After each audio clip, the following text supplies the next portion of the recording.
Hello and welcome to another episode of Full Court Finance here at Zacks. I'm your host, Ben Rains, and today we're evaluating Microsoft and Apple stock ahead of their upcoming earnings releases later this week. But before we get into everything, remember to subscribe and leave a review wherever you listen to your podcasts, and make sure to check out our new Zacks.com/promo page for a look into some of our services, portfolios, and more. All right, so we're about a week away from the election, and stocks are falling on Monday morning on broader coronavirus concerns, but we aren't going to dive into any of those unknowns today. Instead, we're going to focus on the earnings season and see what to expect from some of the biggest names in tech. So before we dive into Microsoft and Apple, we're just going to take a quick look at the broader earnings picture and outlook to give people a better sense of what's going on with these two big tech giants. So overall, the Q3 earnings outlook for the S&P 500 is expected to improve from what we saw in the second quarter, and the results we've seen so far very much show this to be the case. So overall, our Zacks estimates are calling for Q3 S&P 500 earnings to slip just over 17% from the year ago period, with revenue expected to slip about 2.2%. And this would mark a big improvement from Q2, where earnings fell over 32% and revenue declined by 9%. And then this is trending in the right direction, with Q4 expected to dip just 12% on the bottom line on 0.6% lower revenue. And then we're expected to return to growth in Q1 of fiscal 2021 with 11% earnings growth and 3% stronger revenue. So that's the broader earnings picture. And then if we look at the annual picture, we're calling for 19.5% bottom line decline on the bottom line in 2020 on 4.5% lower revenue. And this is obviously taking into account all of the coronavirus setbacks. And then if we look ahead to 2021, we're calling for a big bounce back, 24% growth on the bottom line on 7.6% higher revenues compared to what we're calling for this year. So that is showing that the economy, at least for these big S&P 500 companies, are trending in the right direction. And then we should also note that tech continues to play a very large role. So if we look at the tech sector as a whole, we should note that 5 companies, including the 2 we're talking about today, so Apple, Amazon, Facebook, Google parent Alphabet, and Microsoft combined account for about 17% of the total market capitalization of the S&P 500 index, which is behind only the broader tech sector's weight in the index of about 32, and it's above all the other S&P 500 sectors combined, including finance, which is only at 12%. So just those 5 companies account for about 17%. So this helps give a perspective of some of these companies are still hurting in the S&P 500, especially the travel, energy, hospitality sector, all of those hard-hit coronavirus sectors. So with this in mind, the broader tech sector of the market in the S&P 500 is expected to dip 3.2% on the bottom line this quarter on 4.6% higher revenue.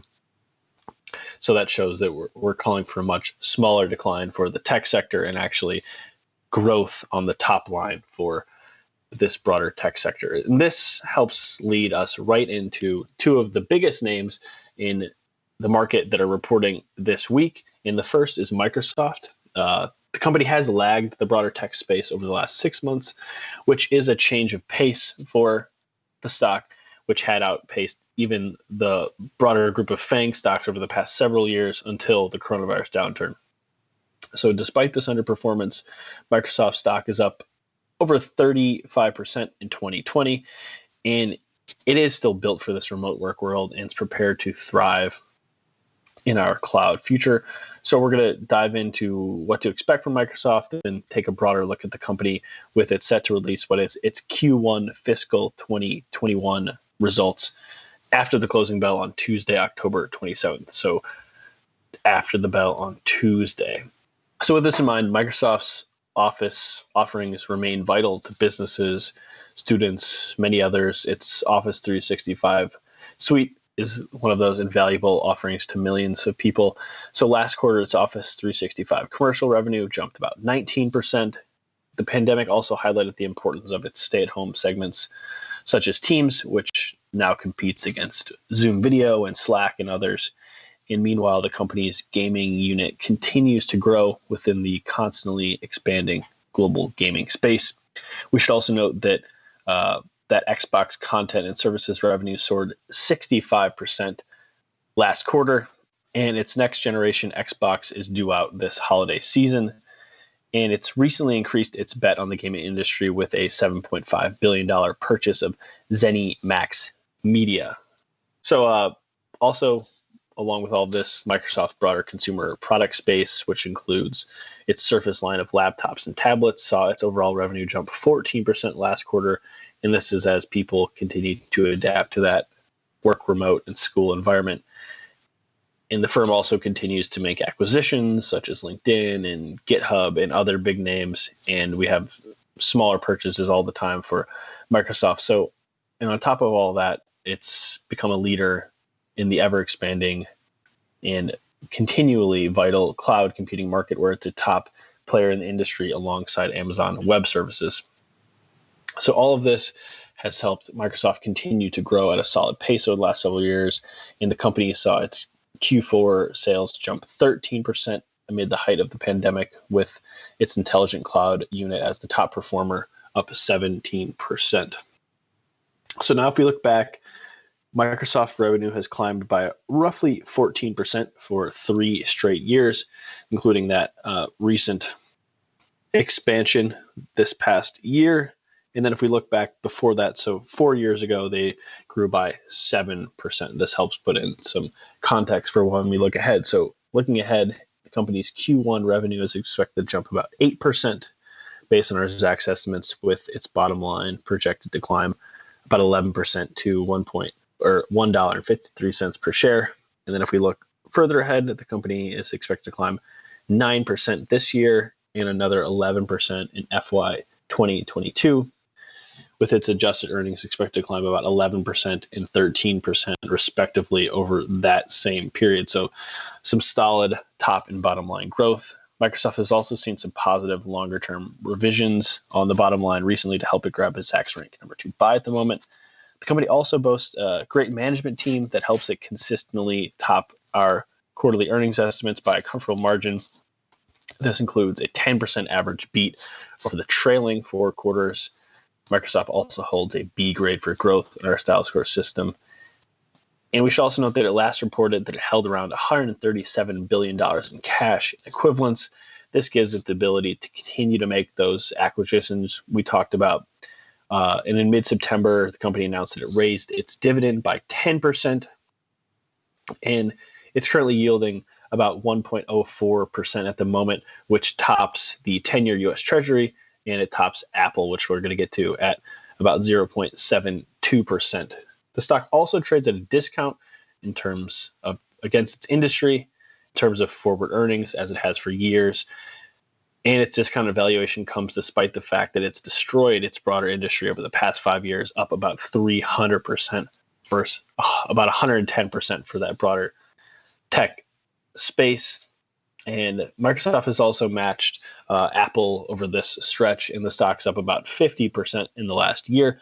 So overall, as I always mention, if you're looking to play any stock for near-term gains following earnings, that's always a riskier bet because you never know how Wall Street's going to react, even to the best of reports. In amid all of this uncertainty, with the election just a week away and an increase in some coronavirus cases in the U.S. and around the world, if you're looking for near-term gains, it's a little more risky. You might want to just hold off. But longer-term investors, if you have a year outlook or more, it is certainly always worth considering buying Microsoft as it's able to expand in all of these various spaces we talked about, from personal computing and its Office 365 unit and Teams and cloud computing and gaming, and it has all the cash in the world to continue to acquire companies that it sees as being able to help it grow for the future. So as I said, Microsoft is certainly worth paying attention to. It reports after the bell on Tuesday. So maybe just wait until after the bell and see how Wall Street reacts over the next couple of days before you consider scooping on Microsoft stock, even though it certainly appears to be worth considering as a longer term investment. And now we're going to go ahead and take a look at Apple ahead of its release. It's releasing its fourth quarter fiscal 2020 financial results after the closing bell on Thursday, October 29th, so this upcoming Thursday. We should note that Apple stock has fallen since its October 12 event that showcased its new lineup of 5G-enabled iPhones. More recently, Wall Street has also turned its attention to the U.S. Justice Department's antitrust lawsuit against Alphabet Inc. in Google that partly focuses on its relationship with Apple. So despite these concerns, it's far from certain that the lawsuit will truly shake up Google or Apple. And of course, Google said it's going to fight back against the lawsuit, and the litigation could take years and years. And it's also worth noting that Alphabet stock actually climbed this past week despite the official antitrust lawsuit coming out last week. So we'll quickly just go over the antitrust overview before we dive into Apple and what's going on with its new iPhone 12s and what to expect going forward, just because it's worth noting because there's obviously some broader concerns. So Google relies heavily on search traffic from iPhones, where its flagship search engine is currently the default on Apple's Safari phone browser. The two tech giants don't release the financial significance of this mutually beneficial relationship.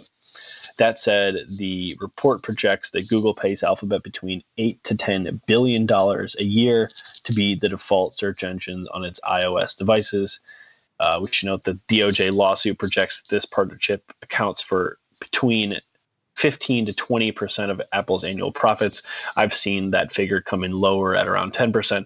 So it's a little unclear, but it clearly represents a decent chunk of Apple's profits based on all of the reporting I've seen in what the lawsuit says itself. So obviously it is certainly worth watching for both sides. These are big numbers and the situation needs to be monitored. That said, Apple, Alphabet, Amazon, Facebook have all been under increased government scrutiny, not just in the United States, but in the UK and elsewhere over the last several years, and it hasn't prevented any of their stocks from climbing to new highs.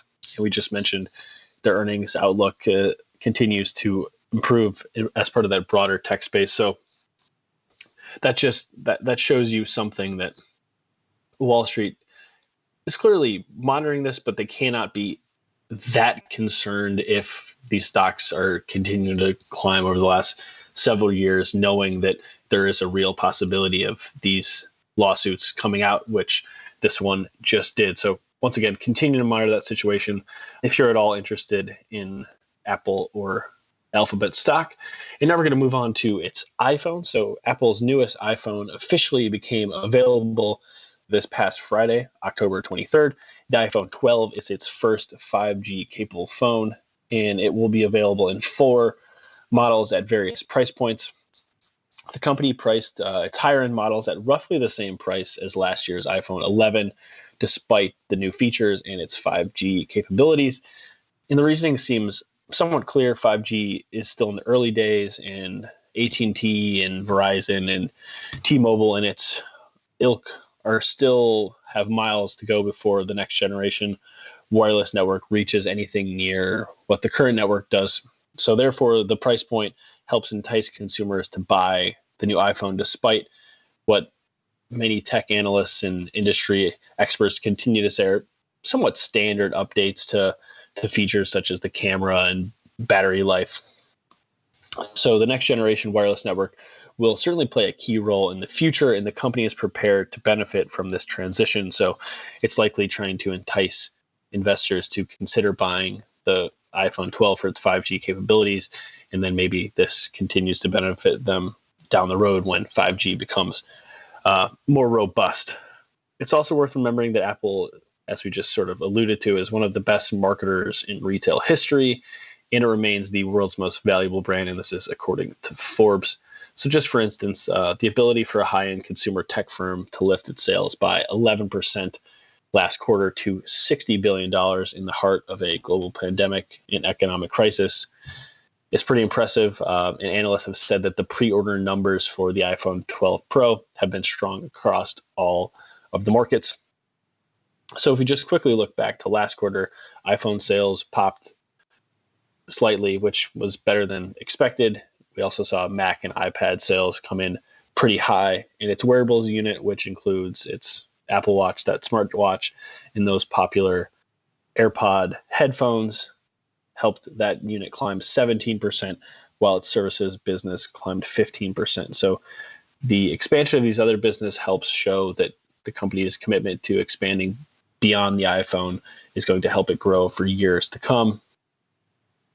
So the company now has revenue streams from its App Store and its subscription services, which includes Apple Music, its relatively new streaming TV service, news offerings, video gaming, and more. So last quarter, Apple said that its paid subscriptions grew by more than 35 million sequentially to over 550 million paid subscriptions. And executives said last quarter on its earnings call that they expect to hit their increased target of 600 million global paid subscriptions by the end of calendar 2020. So they're going to have more than 500 million subscriptions, 600 million subscriptions by the end of calendar 2020 is what company executives are calling for. In some other fundamentals we're going to look at, Apple closed last quarter similar to Microsoft. It closed it with $81 billion in net cash and returned over $21 billion to shareholders via dividends and buybacks. So this cash position is going to help Apple continue to reward investors with buybacks and dividends. Its dividend currently rests at about 0.72%, which is a little bit below the 10-year U.S. Treasury, which has seen its yield climb in recent weeks. The income seems at this point sort of like an added bonus for a company that's been on such a massive run and it's still expanding its portfolio. And I forgot to mention earlier that part of its growth plan is it's continuing to try to bring more of its chips in-house. The move is projected to help cut costs and improve battery life and performance and should be relatively important for years to come. At the moment, Apple is trading at about 6.4 times forward sales. This marks only a slight premium to its industry and represents a discount to Microsoft in terms of that forward sales figure, whereas Microsoft's trading below that in terms of earnings. Apple stock is up about 90% in the past year and 60% in the last 6 months. Despite this strong performance, Apple is hovering about 12% or so off its early September highs, which clearly gives the stock some room to run. And we should note that the stock soared after its 4-for-1 stock split announcement. It's a cosmetic move. The company had done it before, and it's trying to help its shares seem more attractive and more attainable. It's a better word, attainable to more investors. And so, for instance, the stock closed regular trading Friday at $115 per share, which clearly just on its face, obviously stock price alone is not the most significant factor, but Amazon trades at $3,200 per share, so $3,200 per share. And right now, Alphabet stock is trading at about $1,600 per share under that GOOGL ticker compared to $115 for Apple. So that's just going to, the average retail investor, it's going to be much more attractive to buy more shares of Apple than, say, perhaps one share of Amazon or something like that. So that's just worth continuing to remember. And now we're going to go ahead and sort of take a look at what to expect from the company going forward. It's worth noting that the pandemic pushed back the release of Apple's next generation iPhone that we just talked about, that iPhone 12. So this saw it launch in late October, as we just mentioned, in not late September, which it had been used to doing. So this will likely boost its Q1 fiscal 2021 sales and hinder its upcoming fourth quarter results. So that might skew some of the year-over-year outlook numbers. And obviously, we should note that the success of its non-iPhone business helps make up for the seasonality of its flagship iPhone. So with this in mind, our Zacks estimates are calling for Apple's adjusted Q4 earnings to dip by about 9% on 0.5% lower revenue. With this in mind, the company's overall fiscal 2021 fiscal 20 adjusted earnings per share is expected to climb 9% on 5% stronger sales. That would see it hit $273 billion. So still expect to climb 5% this year on the top line. And then if we look ahead to fiscal 2021, its revenue is expected to climb over 15% higher above our current year estimate, all the way to $315 billion. So up from what we're calling for 273 this year, all the way up to 315 in 2021, with its adjusted earnings expected to come in 24% higher next year. So some big top and bottom line growth is expected next year after some solid growth is expected on its soon to be reported end of year results.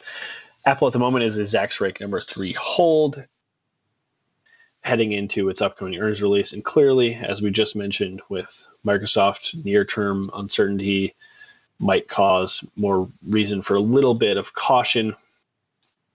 But overall, if you're a longer-term investor, it seems like it might be a pretty solid idea to consider buying Apple at the moment, either of these stocks, because they're the two biggest companies in the world. They have that outsized influence on all of these indexes.